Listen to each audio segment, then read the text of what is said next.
الحمد لله رب العالمين والعاقبة للمتقين ولا عدوان إلا على الظالمين وأشهد أن لا إله إلا الله وحده لا شريك له وأشهد أن سيدنا وحبيبنا ومعلمنا إلى الخير محمدا عبد الله ورسوله أرسله الله رحمة للعالمين وصلى الله عليه وعلى آله وأصحابه أجمعين ومن تبعهم بإحسان إلى يوم الدين.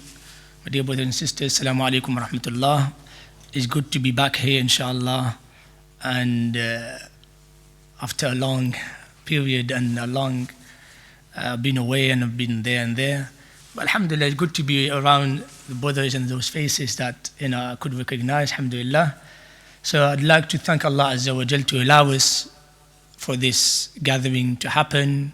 And I'd like to thank the responsible of the masjid, Brother Abdurrahman and Brother Atif and others responsible and organizers to have given me the opportunity to talk today, inshallah.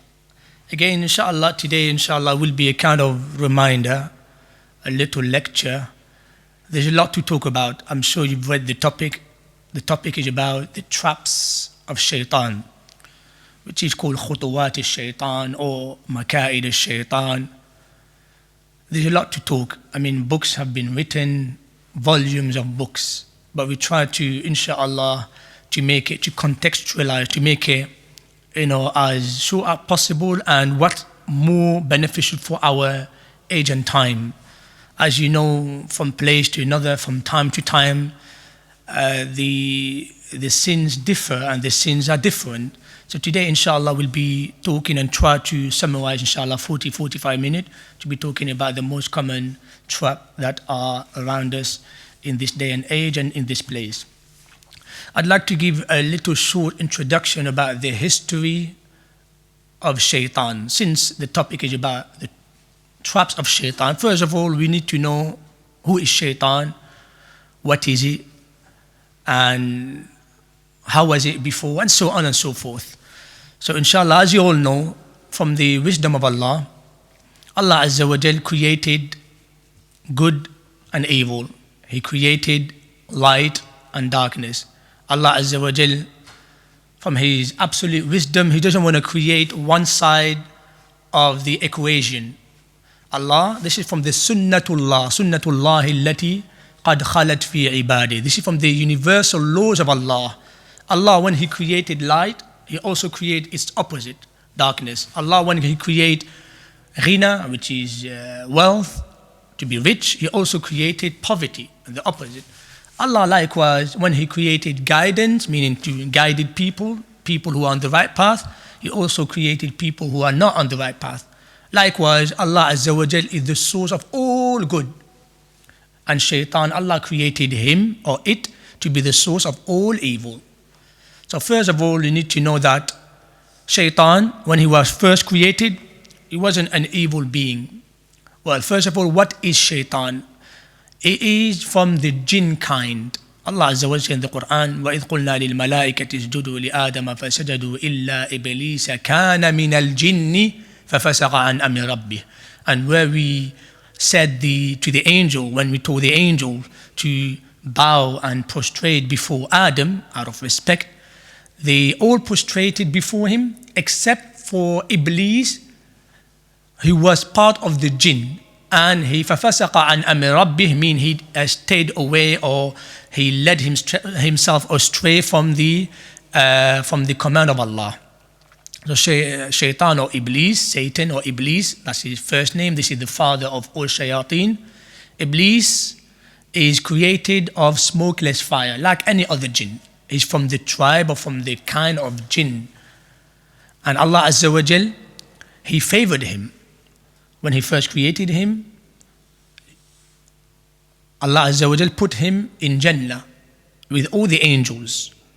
And as you all know, angels are created from light, and they're created solely only to worship Allah.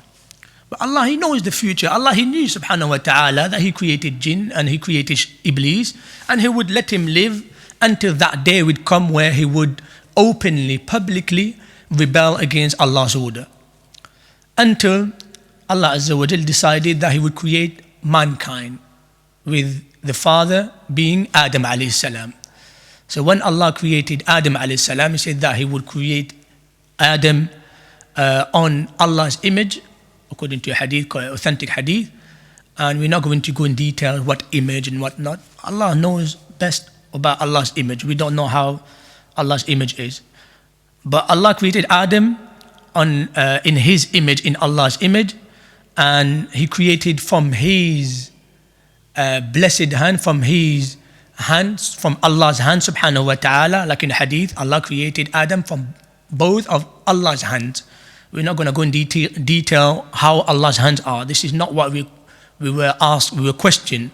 Allah will not question us about, okay, find out how Allah's hands are. But you need to believe that Allah has hands, subhanahu wa ta'ala. How they are, Allahu alam. And because of that, Iblis alayhi salam, when he saw all the, inside his soul, his evil soul, developed kind of anger and hasad and envy and jealousy and kibr. Kibr, which means pride and arrogance. He was too arrogant and proud to accept and admit that Allah Azza wa Jal created a being better than himself. Because why? Why did he think that way, by the way? Because when he was with the angels, he was the best of the worshippers.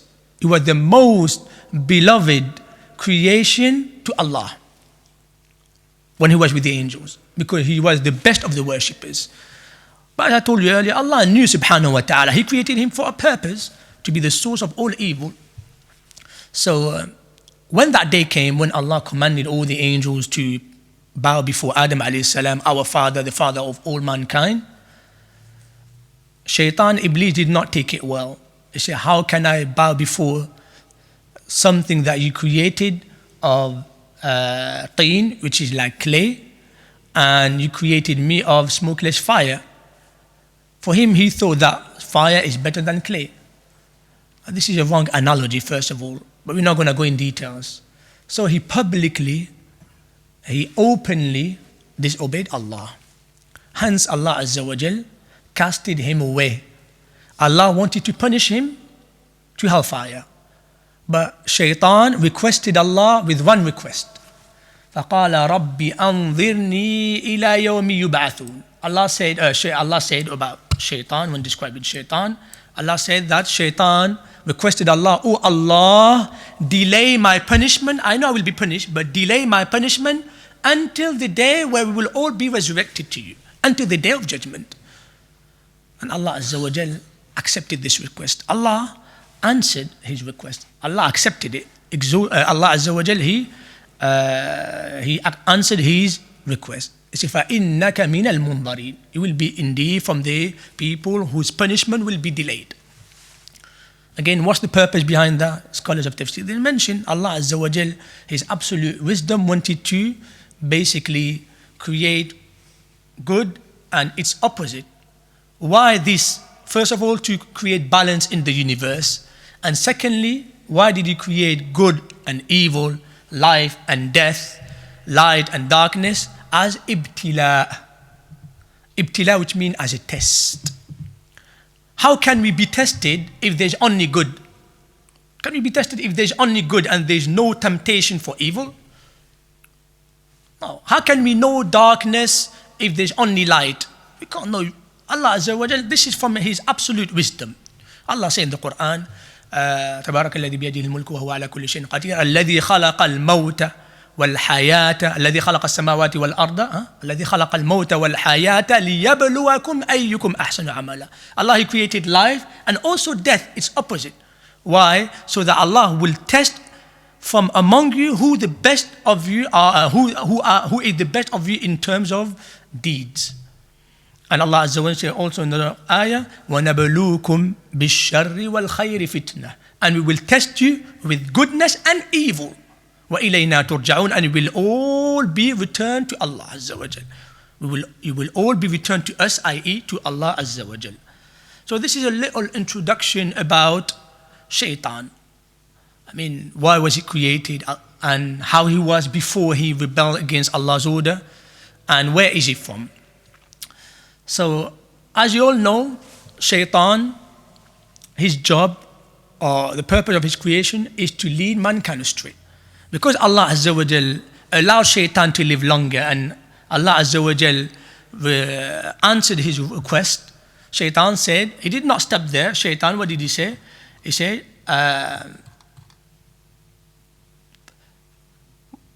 قال رب بما أغويتني فأزينن لهم في الأرض ولأغوينهم أجمعين إلا عبادك منهم المخلصين.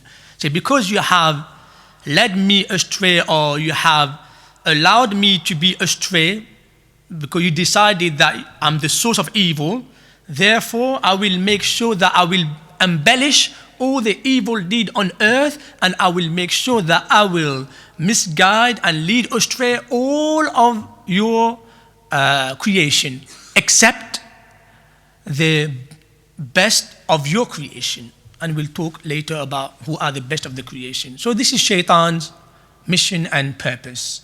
Like Allah's wisdom decreed that he wants to guide us all, but Shaitan's job and purpose is he wants to lead us astray.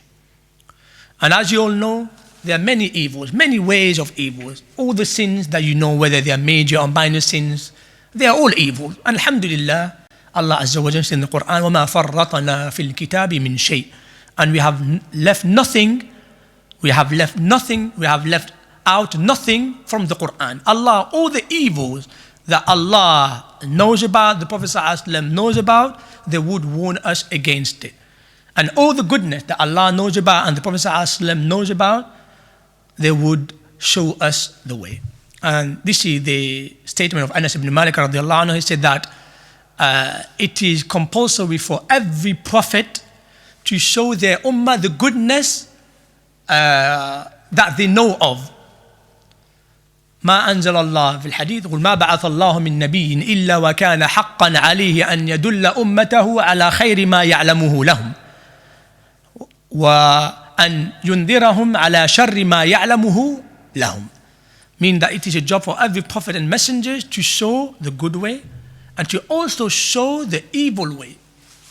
While showing the evil way, Hudayfa ibn al-Yaman, he said, كان أصحاب النبي صلى الله عليه وسلم, collected by Muslim, كان أصحاب النبي صلى الله عليه وسلم يسألون رسول الله صلى الله عليه وسلم عن الخير وكنت أسأله عن الشر مخافة أن يدركني. The companion of the Prophet Muhammad صلى الله عليه وسلم would ask Rasulullah about the good ways, show us the ways of goodness. But Hudayfa ibn al-Yaman, he was a very intelligent man. He said, I would ask Rasulullah about the evil ways. Why? Just for pure entertainment? Just to find out what they are and that's it? No. What did he say? مَخَافَةَ أَن يُدْرِكَنِي. Out of fear that they would reach me, I would be affected by those evil ways. So today, inshallah, when we talk about the trap of Shaitan, it's not to give you just information. It's rather to try to be aware and try to stay away from those traps. And Shaitan, alayhi min Allahi la'na, is also an intelligent being. He's an intelligent creation. Do you think as a Muslim, Shaitan will come to you and say, disbelieve in Allah? That's a very dull, Shaitan won't come through this way. Shaitan will always come through the ways where you find it, okay, it might be right, it might be wrong. And we call in Arabic, al-maka'id, al-khutuwat,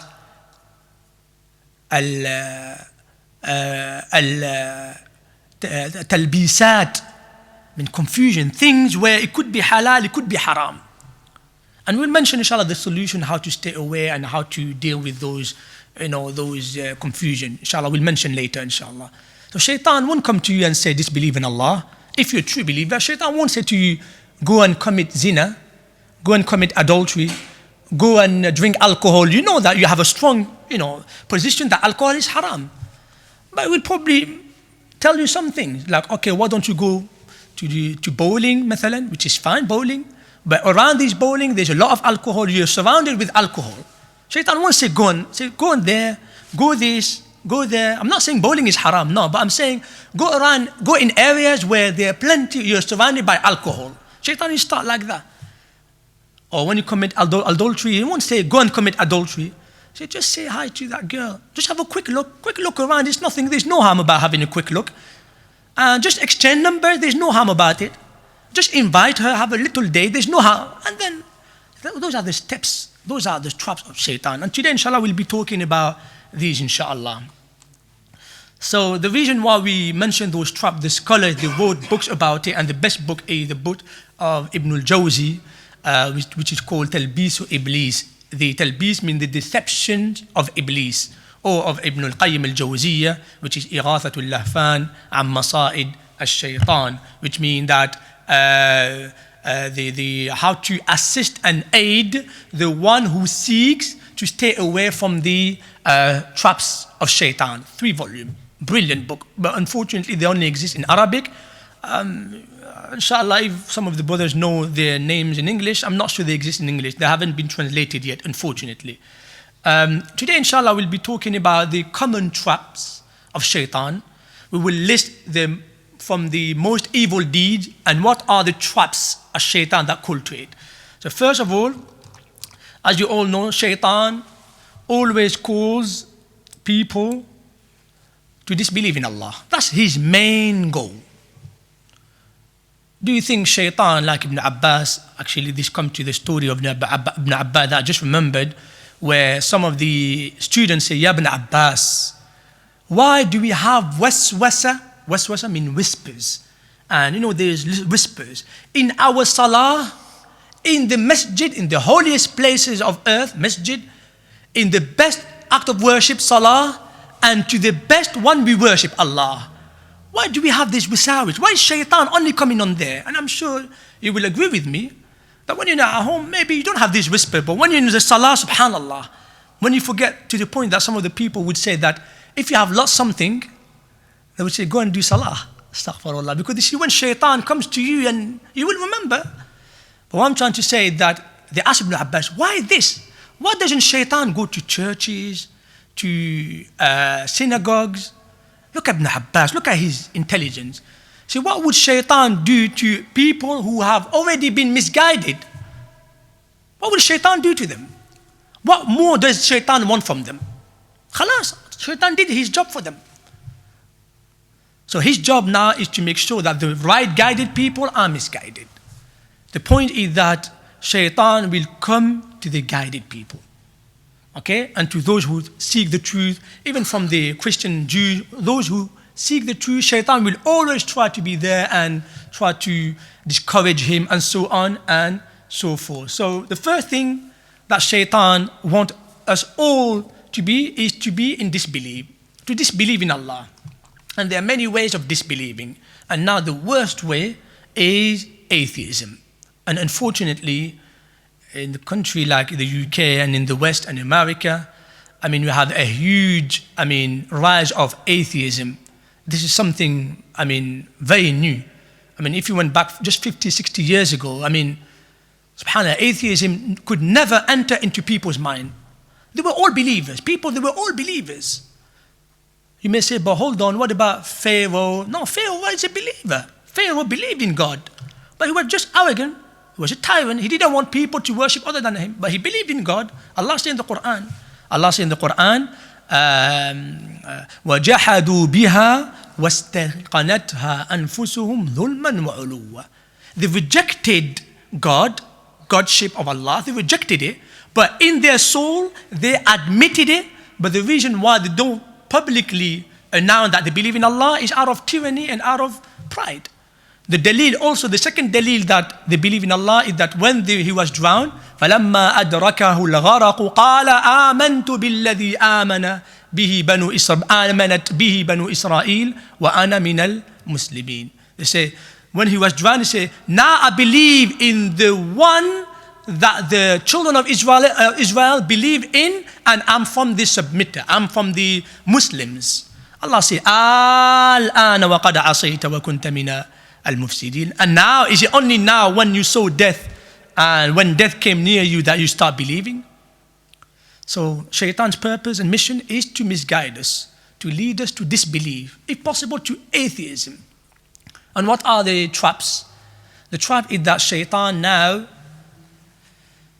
has ways, like alhamdulillah, yani Shaitan always develop his ways of, of traps, of disbelief.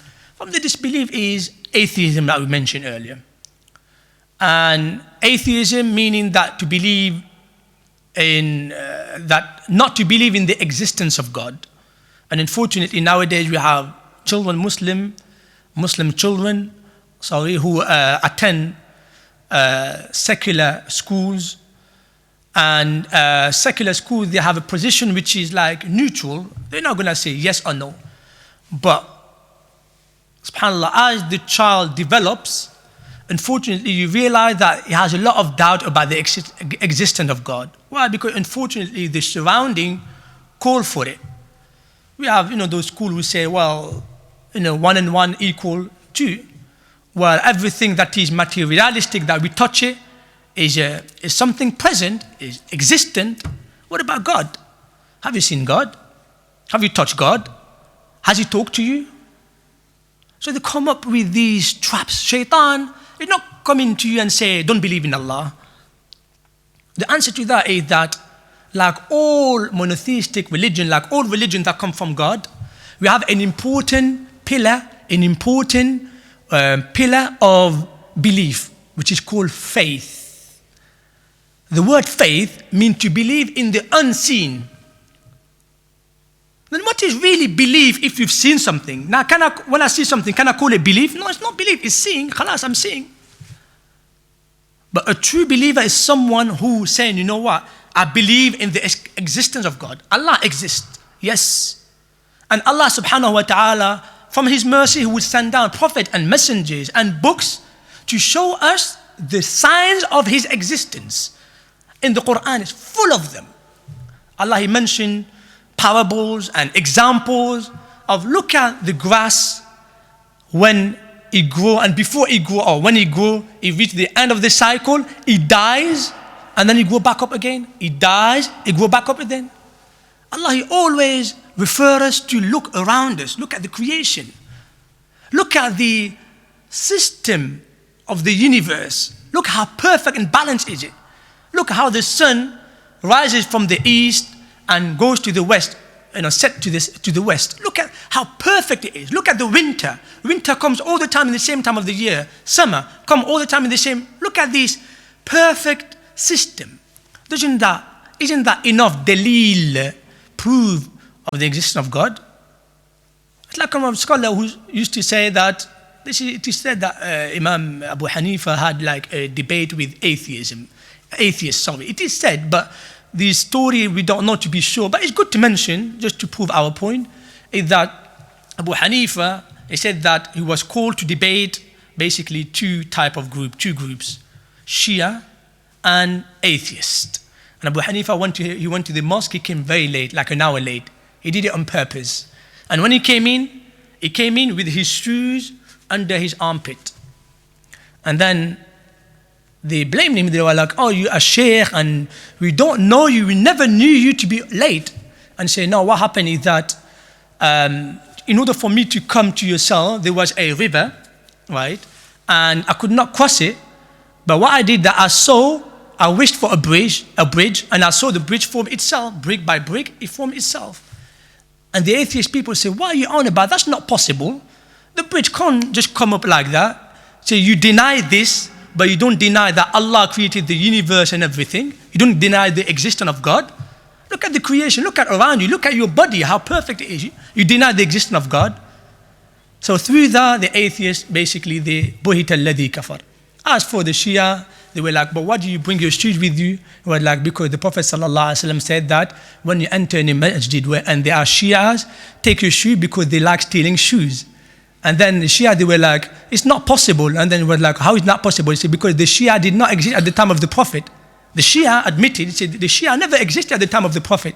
And then Abu Hanifa said, khalas, now I'm ending my debate. You guys are, answering your own, against your own argument. The point is that, look at the perfect balance of the universe, and how can you come up with the conclusion that there's no God? There's no one that looks after this perfect creation. No, this is the best way to remember that God exists. So remember, dear children, especially children, that when you come up with these arguments, the non-existence of God, always go back to the Quran, read the examples, and remember, look at the creation, look at yourself, how your body is perfect, made up of billion and million of cells, and how your eyes, they're there. Why not your eyes? Allah said in the Quran, يَا أَيُّهَا الْإِنسَانُ مَا غَرَّكَ بِرَبِّكَ الْكَرِيمِ الَّذِي خَلَقَكَ فَسَوَّاكَ فَعَدَلَكَ. Oh man, what deceived you from Allah, the Lord? I mean, what caused you to disobey Allah, who created you and perfected His creation, and He made you a perfect, balanced human? Why are not eyes below the nose? Why isn't the mouth above the? Why isn't the nose at the back? Why don't we walk with hands and feet there? Look at how perfect we are, how balanced we are. Scholars, they mentioned that. Why is mustache just a little thing, mustache? You may think, but mustache is not mustache. They're here to, apparently, according to the science, that mustache, the one with mustache, it basically grabs all the bacteria coming into the nose. Apparently, this is what I've read a bit there and there. I'm trying to say that Allah, when He creates something, He creates human, He creates with the perfect creation. So these are enough evidences to prove that Allah exists. The second most common thing that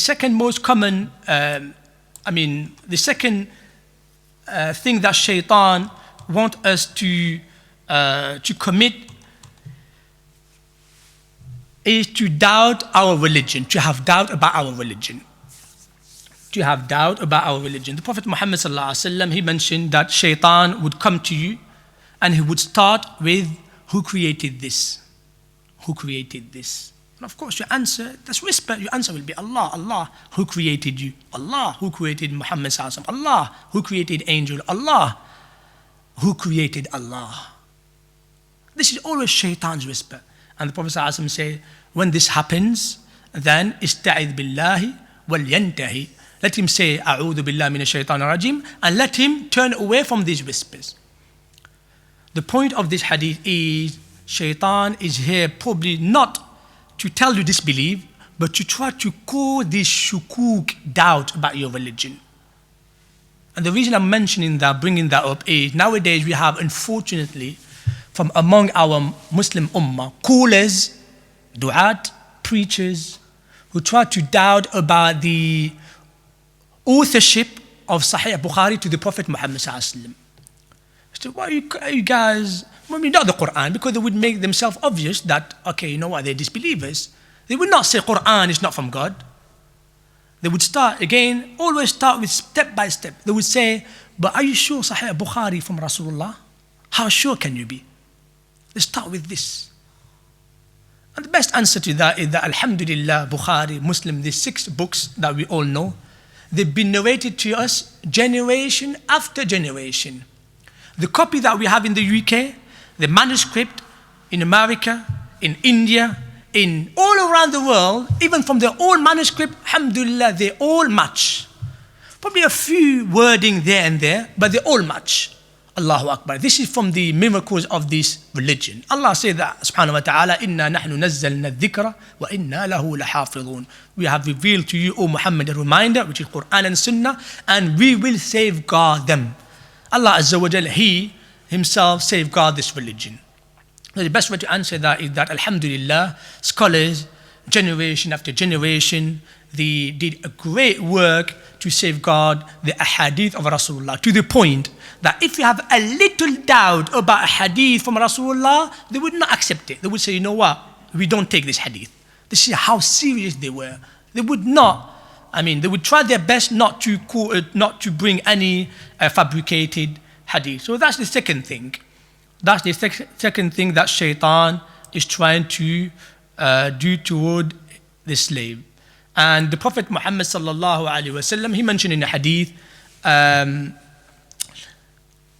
where the Prophet sallallahu alaihi wasallam, she said to the companion, or the companion asked him, Ya Rasulullah, inna najidu fi anfusina ma yata'adhamu ahaduna an yatakallama bihi. So sometimes we'd have some little wiswas and doubt in our soul that we would not speak up about them. because those are something not good to mention. We have things, and the Prophet said, what did he say? He said, do you really find them? Do you really find those doubts in your... And then he said, yes, ya Rasulullah. The Prophet said, ذَلِكَ صَرِيحُ الْإِيمَانِ. This is the true test of belief. Shaitan or Allah want to test a slave if he has doubt with himself. Because if he has, what does that mean? If he's critical, he questions himself, that means, at least you have, you're seeking the truth, especially from a believer. And the best way to seek the truth, is to read the Quran. Quran is the most powerful book that will lead you to the truth. The third thing that Shaitan tries his best to do, especially toward Muslim, is to lead you astray from worshipping Allah. Now we mentioned about atheism, we mentioned about doubts, but now he may fail in those things. So you know what? Okay, I can't put him into doubt. I can't question his belief. He's a strong believer. But let me try a step down. Okay, he's a worshipper, a good worshipper. He reads Quran a lot. But I'll try my best to delay him, to stop him from doing good things. This is Shaitan. It is one of his strong steps against the believers. So the Prophet Muhammad sallallahu alaihi wasallam, he said in hadith collected by Muslim that Shaitan would sit in the four corners of Adam, in the four sides of Adam. If he takes a side of Islam to become Muslim, Shaitan will be there and say that, how can you become Muslim and your parents will leave you? I mean, how can you embrace Islam and your parents will leave you, and you will leave your old religion, and you will leave your forefathers' religion, and your family will go against you? And then the man managed to disobey Shaitan and he embraced Islam. The second thing, he will go with any good deed and say, how can you do this and that? And this will cause you time, this will do this will cause you, this will cost you a lot of money, and so on and so on. Every time, Shaitan is trying to stay in your way and try to discourage you from doing good things.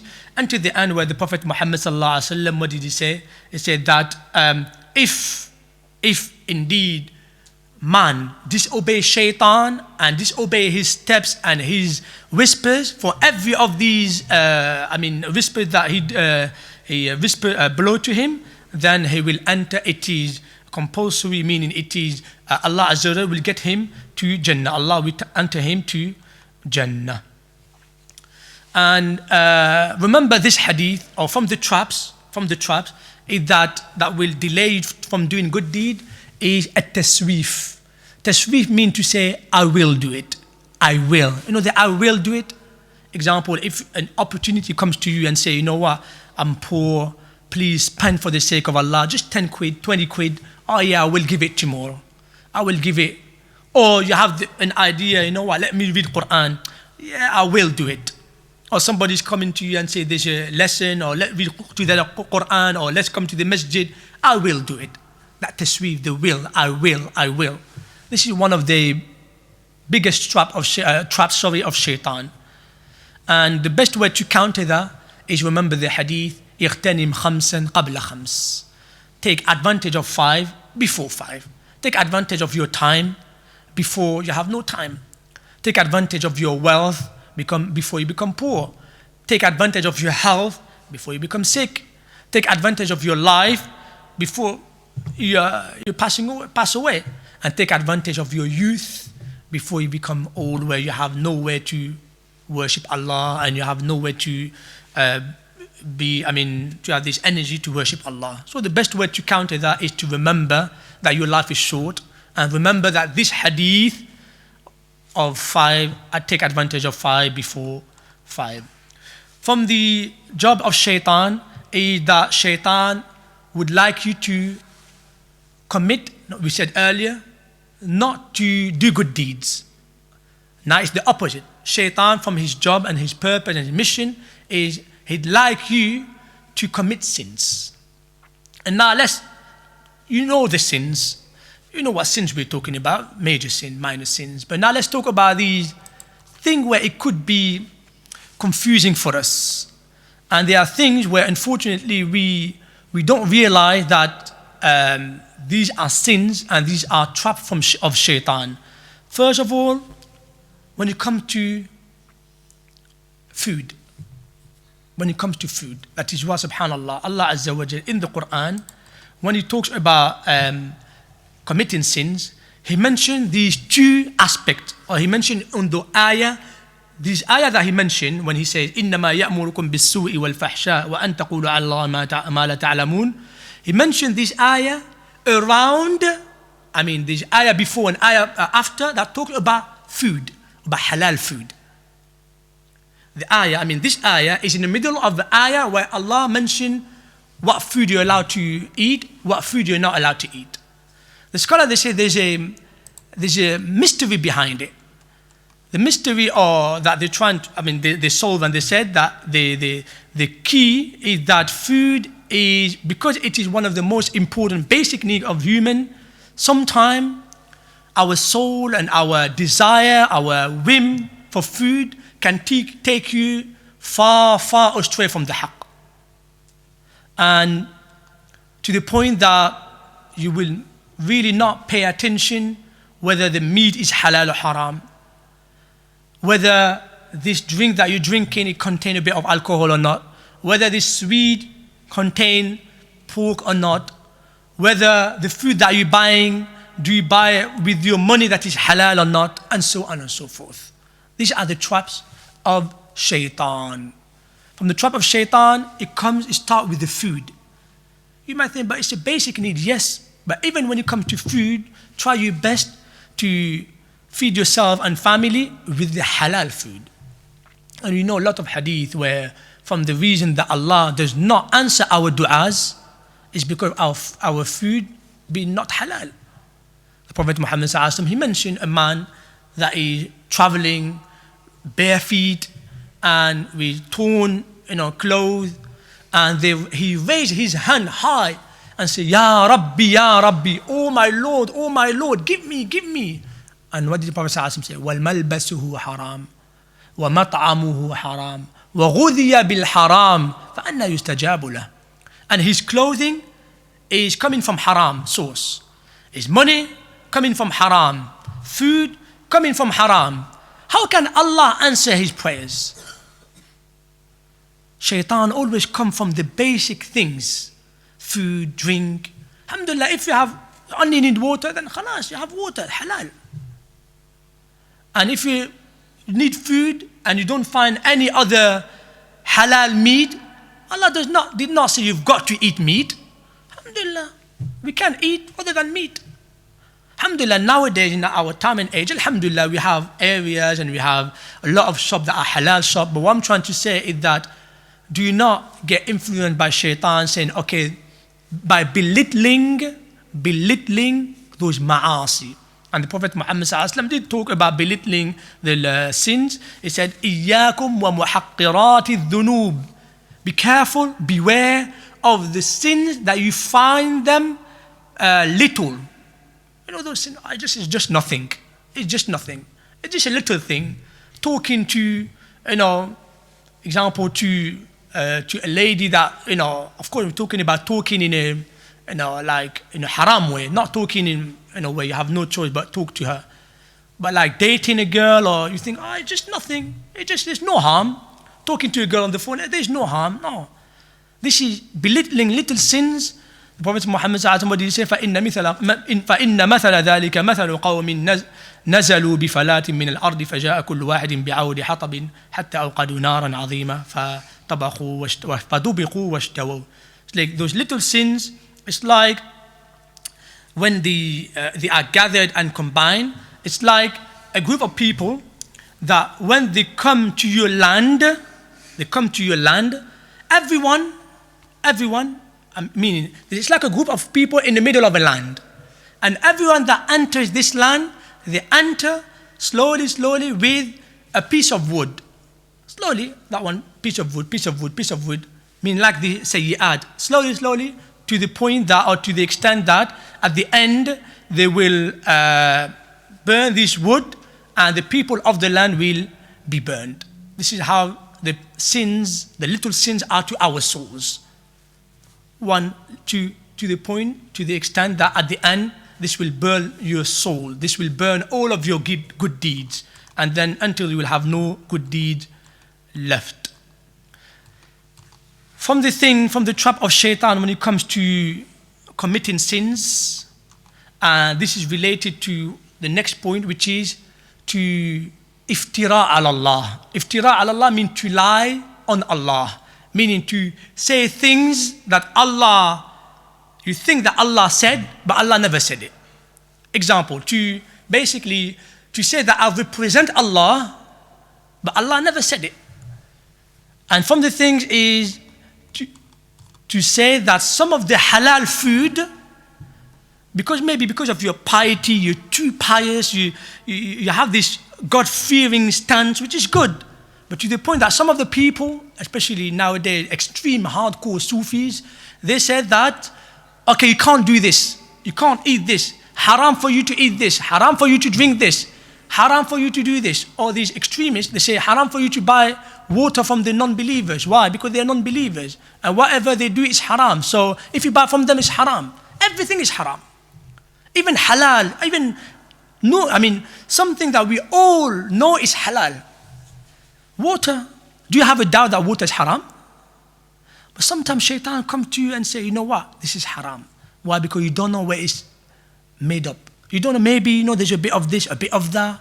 Shaitan come this way. It doesn't go to the other side like drink alcohol is haram. Yes, maybe he might say, oh, drink a little bit, 1%, but this one, halal. Or bread. Who has a doubt that bread is halal? Bread is made of dough. Shaitan may come and say, you know what, this dough maybe is mixed with this or that. La ya akhi. And this is what Ibn al-Qayyim, he mentioned that the hardcore, the extremes, worshippers, they fell into. He mentioned back then, the Sufis. But nowadays, we have these hardcore extremists, the Khawarij. They do the same. They say, you're not allowed to buy from the disbelievers because so-and-so. Now Allah Azza wa Jal, alhamdulillah, He made the halal, explicit halal. You don't need to close halal, this halal. How can you make haram? If you know that it's made of wool or it's made of, it's halal. I'm not talking about things that are made of skin of some like swine. We're not talking about that. We're talking about explicit halal, something that is explicitly halal. You cannot make it haram. But shaitan sometimes he comes and try to whisper you this and say, oh, maybe this is haram, maybe this is haram, maybe this is haram. To the point that he will stop working. That happened to some of the people. I had a few arguments with some of the people. They say, I can't work because this company will, if you can't do that, then how will you live? You can't do that. That is why, yes, try your best to go with the halal and stay away from the haram, but things that are explicitly halal, explicitly haram, khalas, just, it's explicit. The Prophet ﷺ did say, إِنَّ الْحَلَالَ بَيِّن وَإِنَّ الْحَرَامَ بَيِّن. Halal is explicit, evident. You can't argue with it. And haram is explicit, evident. You can't argue with it. وَبَيْنَهُمَا أُمُورٌ مُشْتَبِهَاتٌ. As for in the middle, the one that is confusing, we'll be talking about a bit, then they are confusing for some certain people. From the thing that shaitan would try to whisper you and try to put his traps on you, is those umur mushtabihat. The middle one, the confusing things, where you don't know it's halal or haram. Shaitan, if it's generally shaitan will ask you to do it, to the point that you will start doing it. But then if you keep doing it, you keep being neglectful, then you might sooner or later fall into haram. So this is from the trap of shaitan. And Prophet ﷺ did give us a solution. He said, وَبَيْنَهُمَا أُمُورٌ مُشْتَبِهَاتٌ لَا يَعْلَمُهُنَّ كَثِيرٌ مِّنَ النَّاسِ فَمَنِ اتَّقَى الشُّبُهَاتِ فَقَدْ اسْتَبْرَأَ لِدِينِهِ وَعِرْضِهِ. Which means that, and those in the middle between halal and haram are shubuhat, confusing matters, where if you stay away from them, then you will be on the safe side, which is obvious. You'll be on the safe side. And then he mentioned the example of the one who keeps doing these shubuhat, these confusing matters, like the one who is a shepherd, okay, try to herd a sheep, and he's not surrounding them with fences and everything. He's trying his best to go around the sheep, try to get them together. No, you have to put fences to make sure that the sheep won't go out. Okay, and now inshallah for the next 2-3 minutes I'll mention inshallah the best way to stay strong on the right path. One of the ways, of course, that goes without saying is to read Quran. Read with reflection. Read with reflection. Do not read just to take a book of story or book. No, read with reflection. Why? Because Quran is a divine book. Quran, whatever argument that Shaitan brings, that the disbeliever bring to cause you confusion, Allah bring better argument. وَلَا يَأْتُونَكَ بِمَثَلٍ إِلَّا جِئْنَاكَ بِالْحَقِّ وَأَحْسَنَ تَفْسِيرًا. They will not come up with you with an argument, except that Allah says, except that we will come to you with a better argument and better explanation. Quran. Allah talking about the Quran. And the best way of staying away from the traps of Shaitan is to remember the Dhikr of Allah. Remember the name Allah. Astaghfirullah, Alhamdulillah. Why? Because there's a saying where some of the Salaf, they said that Shaitan came to me and whispered me and he said, today I came to you in the morning. This is from the righteous people. This is from the Salaf, from the Tabi'een. I came to you this morning as big as an elephant, but I left you in the evening as small as a fly. And he says, and then one of his students said, but what did you do all day, O Shaykh? Was like, all day I remembered Allah. Subhanallah, Alhamdulillah. Shaitan, when you remember Allah, Shaitan will become small. That is why in the hadith, the Prophet ﷺ says, when you get angry, most of the people, they would use, like angry words, or sometimes foul language. And Shaitan will become bigger and stronger. But he said, but if you just said, Astaghfirullah or A'udhu Billah, Shaitan will become as small as a fly.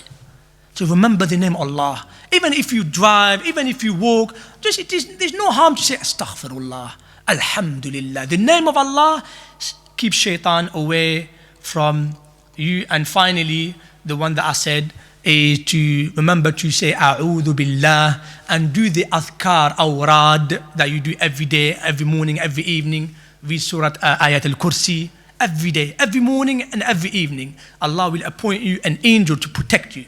And read Qul huwa Allah ahad, Qul a'udhu bi rabbil falaq, Qul a'udhu bi rabbin nas. Keep up with your awrad, with your dhikr, with your daily dhikr.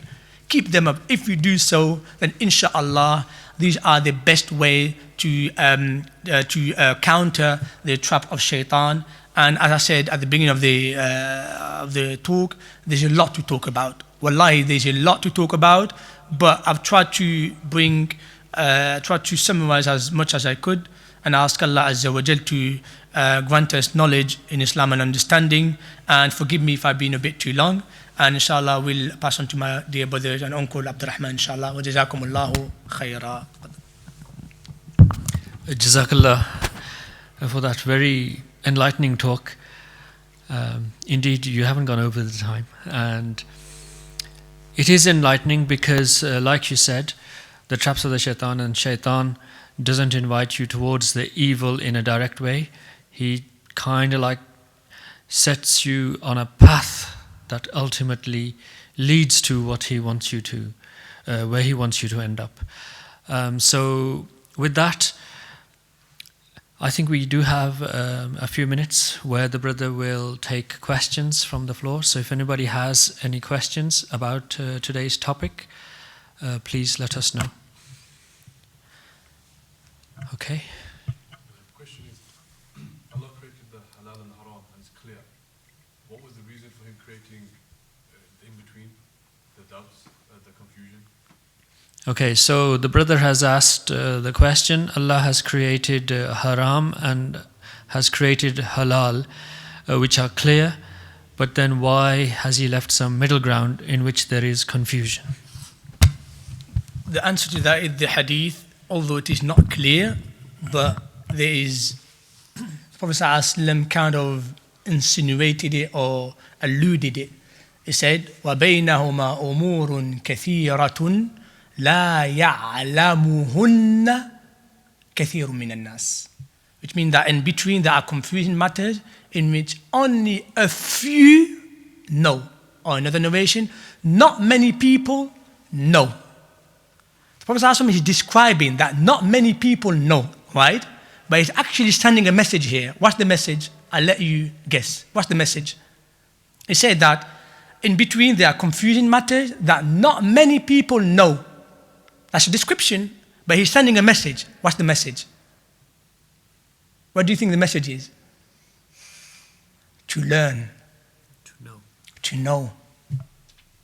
To learn. That's the message. To learn about these confusing matters. Learn.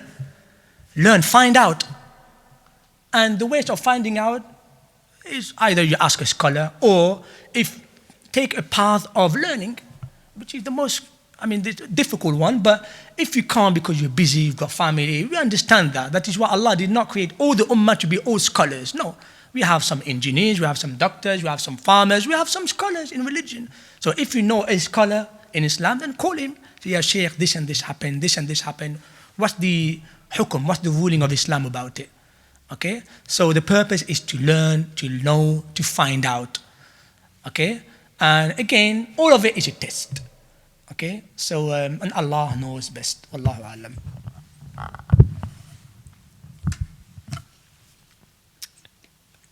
Any other question? Oh, okay. So you mentioned about the sins, like, little sins. People tend to belittle them and think, oh, it's okay. What advice would you give to the person to refrain from these little minor sins? Okay, so the question the brother has asked is about people committing little sins and thinking that they are insignificant, and so they keep repeating them. A little white lie here and a little white lie there, and a little bit of backbiting here and a little bit of backbiting there, and it's all become normal, I suppose is what the brother is. It becomes normal habit. So what advice could you give for that? The advice for myself and for yourself and for everyone is to fear Allah at all time. قال الله تعالى يا أيها الذين آمنوا اتقوا الله حق تقاته. Fear Allah as He should be feared. And remember that Allah Azza wa Jal is watching you. Allah Azza wa Jal is ever watchful. Allah is watching you. And like one of the students of Anas ibn Malik, which was Ibn Sirin, rahimahullah, radiyallahu anhu, he used to say, لا تنظر إلى صغر المعصية ولكن انظر إلى عظم من عصيت. Which means do not look at the insignificance of the sin, rather look at the significance of whom you disobey, meaning Allah Azza wa Jal. So my advice, and of course Allah Azza wa Jal, He encouraged us to do tawbah and to do istighfar. So my advice is do a lot of tawbah. That is why the Prophet Muhammad said that if Allah He loves tawbah and Allah He loves istighfar, which means to seek forgiveness from Allah, and if Allah find in a people that they never commit sins, which means that they will never do tawbah or istighfar, Allah will wipe them and will bring other people that commit sins in order to seek repentance from Allah, in order to seek istighfar from Allah. As for backbiting and everything, well, my dear brothers and sisters, to think that backbiting is insignificant, this is a major sin. To think this way is a major sin. To think that a major sin is a little sin, this thinking, the thinking, the thought of it, is a major sin. That brings me up to a statement of one of the Salaf.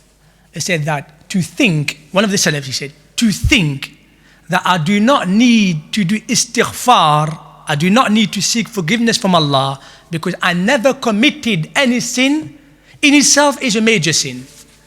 What that sin's called? To think that you never commit sins. What's that sin called? This is sin. What is it called? Arrogance, al-ujb, the self-pride. And this is why Shaitan got out of Jannah. Ujb. Ibn Qayyim said the three capital sins that took Shaitan out of Jannah was, one of them is al-ujb, the other one is al-hasad, and the other one is al-kibr. Kibr means to openly say, oh Allah, I don't disobey you, because I don't obey you, sorry, because I'm better than you. Al-ujb is to think, I've done a lot, so why would I do it? I've done a lot, I've achieved this and this, why would I do it? I'm a great worshipper, why would I seek forgiveness from Allah? Just the thought of it in itself is a major sin. Likewise, to think that backbiting is a minor sin is also a major sin. Ya ikhwan, backbiting, especially when you justify it, you feel like, oh, this is part of religion. La Allah, la ya ikhwan. Backbiting is not part of religion. Nasiha is a part of religion. Nasiha. Nasiha is to advise. Yes. You want to advise people, say, you know what, my advice, don't walk with so-and-so because, this will influence you. That's it. As for sitting in a cafe and talk about his life, talk about his family, talk about what he did not, ya ikhwani, that's one of the major sins. And the Prophet Muhammad sallallahu alaihi wasallam says, in a hadith, he said that, in al-hadith, the bankrupt, they have lost. Al-muflisun, bankrupt. So, Ya Rasulullah, what is a bankrupt? And then he said, the bankrupt is the one who comes Yawm al-Qiyamah with salah, zakat, but he backbited so-and-so. He harmed the feeling of so-and-so. He hit so-and-so. He was, so-and-so. So all of his hasanat will be taken away from him and will be given back to the one whom he backbited. My advice, my dear brothers and sisters, remember that Allah is always watchful. And do not think that this sin is insignificant, is little. Rather, think of the greatness of whom you're going to disobey. And if you do this way, inshallah, you are on the right path. And may Allah Azza wa Jal help us to be on that path. Keep asking Allah for help. That is why we do that over 19 times a day. Iyyaka na'budu wa iyyaka nasta'een. Oh Allah, we worship you, but in order to worship you better, we seek your help. That's the message of the surah. Iyyaka na'budu means we worship you, O Allah, only, and we seek help from you only. What does that mean? The message is, in order to worship Allah, you need His help. And the people of Jannah, once they will be admitted in Jannah, they will say this famous word, وَقَالُوا الْحَمْدُ لِلَّهِ الَّذِي هَدَانَا لِهَذَا وَمَا كُنَّا لِنَهْتَدِيَ لَوْلَا أَنْ هَدَانَ اللَّهِ. They will say, Alhamdulillah, that Allah guided us to hadha, and we would never have been guided if it wasn't from Allah. If it wasn't from Allah, we would never have been on the right path. So seek help from Allah, ask Allah to help you, ask Allah to allow you to do istighfar, and inshallah, if you do so, you are on the right path. Allahu a'la wa a'lam. So whatever we do in we do so many backbiting in it. Even we might don't know about the people, can't go to them and ask them forgiveness. In that case, how are we going to get the forgiveness? It's just the istighfar will protect us. You can't go in a person to person. Okay, so the brother has raised an interesting point there, because it's very common. It happens so commonly that we actually don't even realize we're doing it. And then, alhamdulillah, I can say, if you get to a point where you think, oh, actually, you realize it, but because it's so common and it affects so many, you think, okay, how do I now seek forgiveness for that? The Prophet ﷺ did mention, he did mention ﷺ, وَإِنَّ الْعَبْدَ لَيَتَكَلَّمُ بِكَلِمَةٍ لَا يُلْقِي بِهَا بَالًا يَهْوِيهِ فِي النَّارِ مُدَّةَ 70 خَرِيفٍ or 70 خَرِيفًا, which means that a slave, a worshipper, would utter a speech, a word, with that he realizes the danger of it. That word will take him to the depth of 70 years of hellfire. So the point is that we commit sins. So always seek forgiveness and do tawbah. The Prophet ﷺ, did we ever number the number of mistakes he made? Mistakes, not sins, mistakes. We never knew the Prophet ﷺ making mistakes, let alone sins, let alone major sins. And how many times does he seek forgiveness and does tawbah? Every day. Over 100 times. In one sitting, in Bukhari or Muslim, in one sitting, the Sahaba say, I would number, I would count, and the Prophet ﷺ would do 70 times in one sitting. In one day, over 100 times. Allahumma ghfirli wa tub alayya. Astaghfirullah wa atubu ilayh.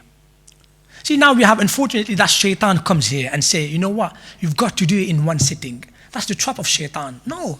On your way to work, how long does it take you? 15, 20 minutes?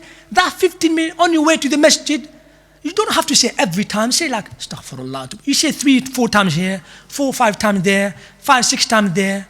In one day, do you think, let's say you may have said it 100 times, but in one day, there may be one time, 1 second, where you said it with the intent of your heart, with meaning. You were sincere when you said it.